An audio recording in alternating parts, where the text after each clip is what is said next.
बिस्मिल्लाहिर्रहमानिर्रहीम, अस्सलाम वालेकुम। कौम की आवाज़ के साथ मैं हूं नुसरत हारिस। पिछले कई दिन से हुकूमत वक्त और टीएलपी के दरमियान एक तसादुम की सी कैफियत थी और जो धरना और बाकी अनसर्टनिटी पूरे मुल्क में स्पेसिफिकली लाहौर और इस्लामाबाद में थी। उसके बाद हमने देखा कि एक कंक्लूजन पर दोनों फरीकैन पहुँचे और ऐसा महसूस हुआ कि पाकिस्तान में अब आगे के दिनों में हमारी गवर्नमेंट के लिए और हमारे लोगों के लिए सुकून का सांस लिया जा सकेगा। बहरहाल कुछ ऐसी ट्वीट्स आ रही हैं, कुछ ऐसी बातें आ रही हैं जिससे ऐसा लग रहा है कि इंतशार बज़ाहिर तो ख़त्म हो गया है लेकिन दिलों से गया नहीं है। वफाकी वज़ीर इत्तलात फवाद चौधरी का कहना है कि इंतहा पसंद जमातें सियासत में बेहतर किरदार अदा करने के बजाय इंतशार फैलाती हैं। ऐसी जमातों की सियासत में शिरकत महदूद होती है, जिस पर ऑब्वियसली जब ये बात लिखी गई और कही गई तो इस पर टीएलपी का भी अपना एक रिएक्शन है। फिर इसी तरह हम देखते हैं कि तहरीक इंसाफ के अंदर कुछ ऐसे लोग भी हैं जो टीएलपी के फेवर में बातें कर रहे हैं। इस ओवरऑल सिनारियो को एनालिसिस के लिए हमारे साथ मौजूद हैं कंबर जैदी साहब, anchor person and journalist from Islamabad. उनको वेलकम कहते हैं। अस्सलाम वालेकुम। Thank you very much Nusrat, उम्मीद है आप खैरियत से होंगी। आपने जो इब्तिदाइया दी है वो मैंने मुकम्मल तौर पर सुना है और जिस चीज़ पे आप एनालिसिस चाह रही हैं वो सिर्फ आप देखें सियासी कम्युनिटी नहीं, हमारी जर्नलिस्ट कम्युनिटी में भी देखें। तो मैं अभी अंसार अब्बासी साहब की ट्वीट देख रहा था जिसमें वो कह रहे थे कि कुछ लोग ऐसे हैं जो कि चाहते हैं कि ये मुआहिदा तार हो जाए और पूरे सी हो। अगर हमने इस इशू को समझना है तो हमें इसकी डीप अंडरस्टैंडिंग में जाना होगा। जो कुछ हालात और वाक़यात आपने बताए हैं, जैसे फवाद चौधरी साहब और एजाज चौधरी साहब जो कि पीटीआई के बड़े आप कह सकते हैं एक्टिव रहनुमा है पंजाब में, उन्होंने एक स्टेटमेंट दी। एजाज चौधरी साहब ने ये स्टेटमेंट बाकायदा तौर पर अपने मीडिया सेल को दे के कहलवाई के वो टीएलपी के साथ एकदम मफाहमत चाहते हैं, ना सिर्फ मफाहमत चाहते हैं बल्कि सियासत में दोबारा उनकी एंट्री के भी ख्वाहां हैं। और इसी पार्टी उनका तो ये कहना था कि मैं गुलदस्ता लेकर जाऊंगा इनके लिए। जी बिल्कुल। और इसी पार्टी के एक बहुत सीनियर वजीर फवाद चौधरी साहब जो कि बहुत क्लैरिटी ऑफ थॉट के साथ ये यकीन रखते हैं कि जो मजहबी जमातें हैं वो सियासत में नहीं आना चाहिए। इस पर आपको पता है कल काबीना के इजलास में इमरान खान साहब ने भी एक बात कही कि एमक्यूएम को देखें और एमक्यूएम की मिसाल दी कि जब कोई उनका लीडर कहता था तो तमाम लोग बयानात देते नजर आ रहे हैं। उसकी वजूहात यही है कि फवाद चौधरी साहब का अपना माइंडसेट जो है वो दीगर काबीना के अरकान से उस तरह से वो सिंक्रोनाइज नहीं है और वो इस क्लैरिटी के साथ ये कहते हैं कि सियासी मजहबी जमातों को सियासत में नहीं आना चाहिए। ये जो इस वक्त हम हालिया गुफ्तगू कर रहे हैं और इसमें फवाद चौधरी साहब का जिक्र हो रहा है, फिर एजाज चौधरी साहब का जिक्र हुआ, तो ये जो कॉन्ट्रडिक्शन है स्टेटमेंट में, या जिस तरह आपने कहा फवाद चौधरी साहब बहुत क्लैरिटी ऑफ माइंड के साथ अपनी स्टेटमेंट्स देते हैं, उनकी तो क्लैरिटी ऑफ माइंड हो गई लेकिन हुकूमत वक्त के साथ उनकी सिंक्रोनाइजेशन यहाँ पर प्रूव नहीं हुई। फिर कहने वालों ने तो ये तक कहा है कि इस वक्त जो हुकूमत ने मुआहिदा किया है वो भी अंदर खाने झुक के किया है। क्या हुकूमत पे इम्पैक्ट हो सकता है इस तरह के डिफरेंट किस्म के, या जो हुकूमत की सोच के साथ पैरेलल नहीं है उस तरह के ट्वीट करके, क्या इसका असर आप देखते हैं? सबसे पहले आपने जो सवाल किया है बिल्कुल बहुत मनफी असरात होंगे, बिकॉज हुकूमत के पास कोई पॉलिसी नहीं थी जिसके ज़रिए इस तमाम चीज़ को टैकल किया जाता। अगर हुकूमत की बात की जाए तो हमें एक दिन स्टेट मिनिस्टर्स जो हैं वो प्रेस कॉन्फ्रेंस करते हुए नज़र आ रहे थे कि टीएलपी एक मिलिटेंट ऑर्गेनाइजेशन है, इसको भारत फंडिंग कर रहा है, मुख्तलिफ ममालिक से इसको फंडिंग हो रही है जिसकी बुनियाद पर इनके पास असला है। मुरीद के मुकाम पे क्लैशिंग कोव से जो है पुलिस वालों को टारगेट किया गया और बाकायदा टारगेट भी किया गया, जिसमें खुद आईजी पंजाब ने प्रेस कॉन्फ्रेंस करके बताया कि हमारे इतने पुलिस वाले ज़ख्मी हैं, इतने शहीद हो गए हैं।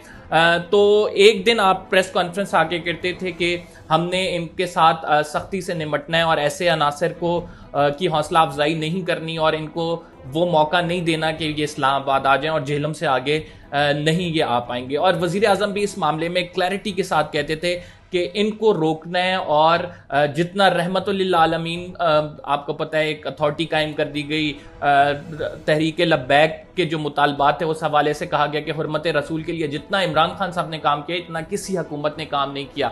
तो लिहाजा पहले तो तहरीक इंसाफ में ये माइंडसेट चल रहा था कि इनको किसी ना किसी तरह से रोकना है। फिर ऐसा क्या हुआ कि आपने अगले दिन ही जो है वो प्रेस कॉन्फ्रेंस की और कहा कि मुज़ाकरात के दरवाजे खुले हैं, वो आखिर ऐसी क्या सूरत हाल बनी जिसके बायस आप ये कहने पे मजबूर हो गए कि नहीं, हम आखिरी दम तक मुज़ाकरात करेंगे। और मिलिटेंट ऑर्गेनाइजेशन को जो डिक्लेयर आपने खुद किया था, जिसकी फंडिंग के बारे में आपने खुद सवालात खड़े किए थे, आप उससे बैकफुट पे चले गए। तो एक चीज़ तो बहुत वाज़ेह और क्लियर है, और वो ये चीज़ है कि तहरीक इंसाफ की इन टीएलपी को डील करने के हवाले से कोई पॉलिसी नहीं थी। अगर पॉलिसी थी और उसमें रद्दोबदल किया गया तो किसके कहने पे रद्दोबदल किया गया, और क्या किसी के कहने पे अगर रद्दोबदल किया गया तो तहरीक इंसाफ की अपनी साख क्या है, क्यों बैकफुट पे आ गए।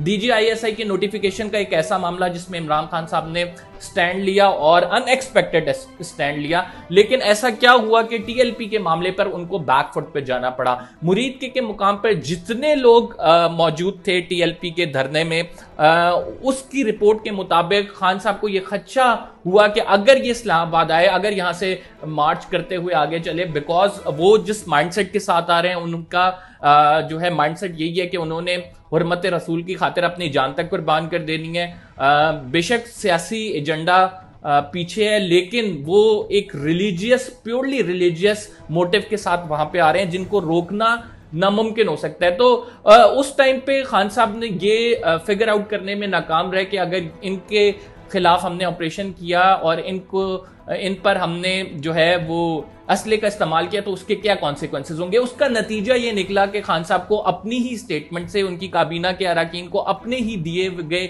बयानात से वापस हटना पड़ा। लेकिन उस मुआहदे में क्या कुछ हुआ और उस मुआहदे से हमें क्या सबक लेना चाहिए। 6 से 7 दफा टीएलपी आ चुकी है, इस्लामाबाद का रुख कर चुकी है, और वो इस्लामाबाद में जब भी कुछ आती है तो कुछ गेन करके जाती है। कभी वो लॉ मिनिस्टर का इस्तीफा ले जाते हैं, कभी वो बिल के हवाले से जो लाना होता है वो नहीं ला पाते, असम्बली के अरकान उस बिल की मुखालफत में आ जाते हैं, और कभी वो फ्रांसीसी सफ़ीर को मुल्क बदर करने के हवाले से करारदाद लेने में कामयाब हो जाते हैं। लेकिन हमारी जो हुकूमतें हैं वो बैकफुट पे क्यों चली जाती हैं। एक तो पाकिस्तान में ये बहुत सेंसिटिव मसला है, and you have to be very courageous when you need to talk about that particular issue.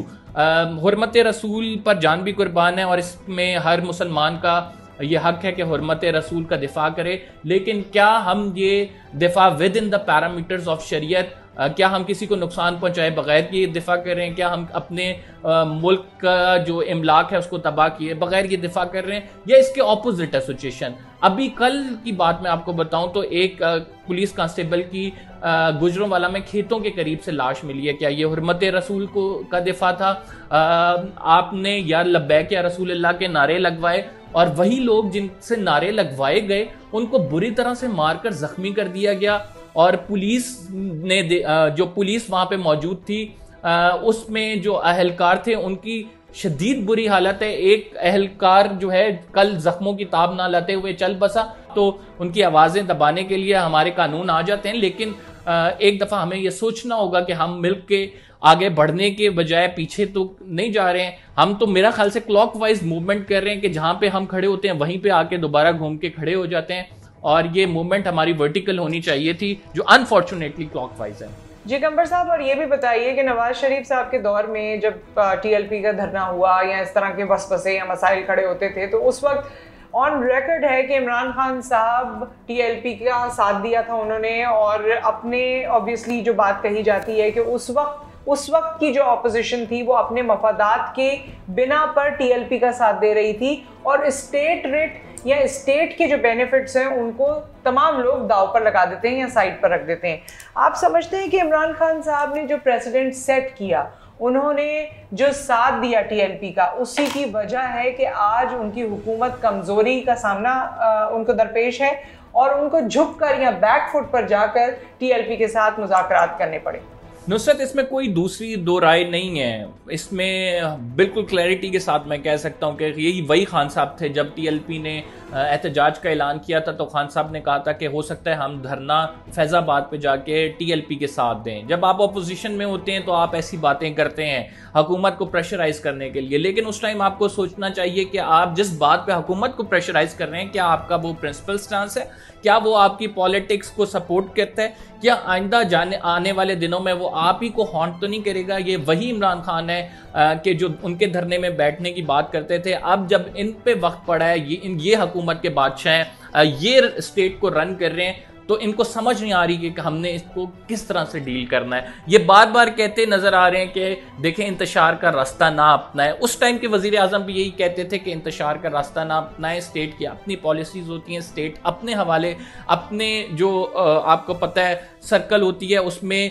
Bureaucrats और पॉलिसी मेकर्स के साथ मिलकर सोच रही होती है कि क्या करना है, लेकिन उस टाइम अपोजिशन वालों को ये समझ नहीं आ रही। तो मेरा ख्याल से जब तक इस मुल्क में जो सियासत रहेगी अपने मुखालफिन को नीचा दिखाने के लिए किसी भी किस्म का हथियार यूज़ करना, चाहे वो मजहबी कार्ड हो, किसी भी किस्म के कार्ड को इस्तेमाल करना, तब तक हम आगे बढ़ नहीं पाएंगे। आपने जिस तरह से सवाल किया कि इमरान खान की ही हुकूमत में ये हो रहा है, लेकिन इमरान खान साहब सरेंडर कर चुके हैं, इसके आगे झुक चुके हैं, झुक के मुआहदा किया, बिल्कुल झुक के मुआहदा किया है। और इसकी जो है आप इसका शाखसाना देख लें कि अभी तक जो काबीना के अरकान है उनसे मुआहदे की कॉपी तक शेयर नहीं हुई है, और लोग नहीं जानते कि एक्चुअली खान साहब क्या चाहते हैं, और खान साहब TLP के हवाले से खान साहब की क्या पॉलिसीज है। एक दिन आप बयान ये दे रहे थे कि इनको जेलम से आगे नहीं आने दिया जाना चाहिए, अगले दिन आपकी पॉलिसी ये है कि इनको सियासी धारे में शामिल किया जाएगा और इनके साथ जो है वो मुआहदे किए जाएंगे और मुआहदों की पासदारी की जाएगी, इनको कल अदम तंजीम से हटाया जाएगा, इनके 900 कारकुनान को छोड़ दिया गया है। तो ये क्या है? ये एक बनाना रिपब्लिक में हम जो है आप समझ सकती हैं कि हम रह रहे हैं कि जहाँ पे एक पुलिस जवान जो अपनी जान रियासत के लिए देता है, उसके लिए रियासत क्या कर रही है? यही इमरान खान साहब थे। आपको पता है जब हजारा बिरादरी का धरना हुआ था तो खान साहब ने कहा था कि चंद वुरसा जो है मिलकर रियासत को ब्लैकमेल नहीं कर सकते, लेकिन अभी यही खान साहब हैं कि जो एक ताकत, चूंकि वो कमजोर लोग थे, अब ताकतवर लोगों से आपका सामना है तो ताकतवर लोगों के सामने आप सरेंडर कर गए हैं। तो लेकिन अब रियासत को ये नजरसानी करनी पड़ेगी। आखिर ये कब तक चलता रहेगा? क्या इनकी कौमी धारे में शामिल होने वाली पॉलिसीज के कॉन्सिक्वेंसेस निकलेंगे? क्या इमरान खान जो ये बैकफुट पे गए हैं, इनसे इमरान खान की अपनी क्रेडिबिलिटी कितनी डैमेज होगी? और क्या जो TLP को अगर पंजाब में एक बड़ी जमात के तौर पर सियासत में शामिल किया जाता है तो उसके क्या नताइज निकलेंगे? ये बहुत इंपॉर्टेंट क्वेश्चंस हैं जिसके हमें आंसर देखने होंगे। माजी में हमने बहुत तजर्बे कर लिए हैं और माजी के तजर्बों से लगता है हमने अभी तक सीखा नहीं है। क्या आप पंजाब में दोबारा एक MQM खड़ी करने जा रहे हैं जिसका कायद जो कहता है और उसके बाद सेक्टर इंचार्ज के पास इतनी पावर होती है कि वो स्ट्रीट्स को बंद करा दे? तो ये हमें देखना होगा, ये रियासत को अपनी पॉलिसीज पर नजरसानी करनी होगी। मैं और आप जैसे जो जर्नलिस्ट हैं जब तनकीद करते हैं तो उनके खिलाफ तो उनकी आवाज़ें दबाने के लिए हमारे कानून आ जाते हैं, लेकिन एक दफ़ा हमें यह सोचना होगा कि हम मिल के आगे बढ़ने के बजाय पीछे तो नहीं जा रहे हैं। हम तो मेरा ख्याल से क्लॉकवाइज मूवमेंट कर रहे हैं कि जहाँ पे हम खड़े होते हैं वहीं पे आके दोबारा घूम के खड़े हो जाते हैं, और ये मूवमेंट हमारी वर्टिकल होनी चाहिए थी जो अनफॉर्चुनेटली क्लॉकवाइज है। अगर हम इस पूरे सिनारियो पे बात करें जो हुकूमत वक्त के हवाले से है और फिर जिस तरह से कानून साजी की गई है, इम्प्लीमेंटेशन की तरफ जा रहे हैं या मुआहदे पर दस्तखत हुए हैं TLP के साथ, तो कुछ चीज़ें ऐसी हैं जो सोचने की ज़रूरत है। ऑपोजिशन किसी भी वक्त की हो, मुल्क की अपनी सालमियत और स्टेट रिट को कायम करना सबसे इम्पॉर्टेंट है। नेशनलिज्म ऑपोजिशन में भी होनी चाहिए और नेशनलिज्म हुकूमत वक्त पे भी होनी चाहिए। हम ऑपोजिशन को, इस वक्त की ऑपोजिशन को भी बहुत क्रिटिसाइज़ करते हैं, मुस्लिम लीग नून को क्रिटिसाइज़ करते हैं, पाकिस्तान पीपल्स पार्टी को क्रिटिसाइज़ करते हैं, मगर इंटरेस्टिंगली इस वाक़े पर उन्होंने खामोशी इख्तियार की और उस तरह से इसको पोलिटिसाइज नहीं किया जिस तरह शायद पिछले वक्तों में होता रहा है। हम सब के लिए इम्पॉर्टेंट ये है और इस वक्त की हुकूमत के लिए भी इम्पॉर्टेंट ये है, उनके वज़रा के लिए भी इम्पॉर्टेंट ये है कि उनकी ज़ात से बढ़कर इस वक्त हुकूमत की रिट इम्पॉर्टेंट है और स्टेट पोजीशन इम्पॉर्टेंट है। मेरे ख्याल में कुछ ऐसी चीज़ें हैं जो बताने की ज़रूरत नहीं है, लेकिन आज अलमिया ये आ गया है कि पाकिस्तान उस लेवल पर पहुँच गया है कि इन चीज़ों पर भी डिस्कशन होती है एंड वी थिंक कि ये चीज़ें होनी चाहिए। इसके साथ ही अपना ख्याल रखें, दुआ में याद रखें। आपसे फिर मुलाकात करेंगे। अल्लाह हाफ़िज़। वॉइस ऑफ नेशन की वीडियोस देखने के लिए हमारा चैनल सब्सक्राइब कीजिए और बेल के आइकॉन पर क्लिक कीजिए ताकि आप हमारी तमाम आने वाली वीडियो से बाखबर रह सकें। गौहर ग्रुप ऑफ कंपनीज पेश करते हैं अपनी छत अपना घर हर औरत का ख्वाब होता है और मुझे मेरे ख्वाबों की ताबीर दी है गौहर विलाज ने। बेहतरीन पुरफिजा और पुरसुकून माहौल में तमाम तर मॉडर्न सहूलियात से आरास्ता। गुलशन मेमार और ड्रीम वर्ल्ड से मुत्तसिल गौहर विलास 120 और 160 गज के रिहायशी और कमर्शियल प्लॉट्स पर मुश्तमिल एक बावकार और बेमिसाल हाउसिंग स्कीम गौहर विलास, जहां खूबसूरत एंट्रेंस गेट से दाखिल होते ही आप एक सहर अंगेज दुनिया में पहुंच जाएंगे। जिद्दत दराज टाउन प्लानिंग का मिसाली नमूना, पुरसुकून, पुरफिजा और कुशादा माहौल में तहफ्फुज़ के बेशकीमत एहसास के साथ ऐदे हाजिर का लाइफस्टाइल। आओ बनाएं ख्वाबों का घर। For booking and other details, harjagah.com 021 111 008 008।